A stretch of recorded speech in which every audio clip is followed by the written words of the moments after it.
Hi, it's Chris the Toy Guy from TimeToPlayMag.com, and this is the Monopoly zAPPed edition that integrates the iPhone, or preferably the iPad, into the gameplay. We use the iPad for our playtesting. We tried it with the iPhone, but it was a little bit cumbersome, and you can't have any protection on the phone to make it work. So the iPad was much better for us. Now, before we get started, I have to say Monopoly is a personal favorite game of mine, and I always prefer the classic gameplay. But that said, this may be for some people. So when you set up the board, the directions tell you to put rubber pads on the board so that the device won't slide around.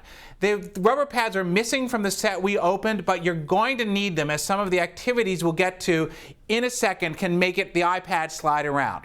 Now, if you're familiar with Monopoly, most of the setup will be very recognizable. But instead of dealing out Monopoly money, your credit card has $15 million on it to start. It's sort of a stored value card, I guess.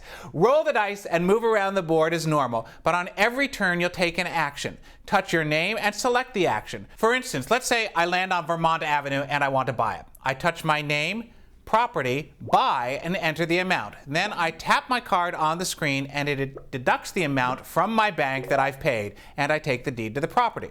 Now, you have to buy a property or put it up for auction on any turn you land on an unsold property, and that changes the strategy a little, and it can allow players to get valuable properties for much less than the asking price.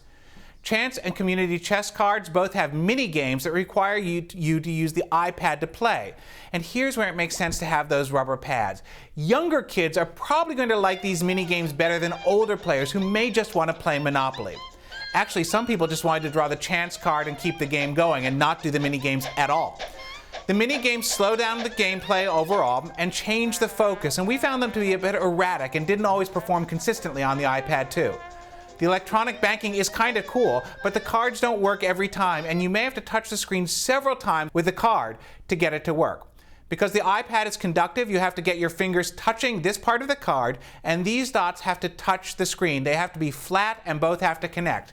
It can be a little clumsy, actually.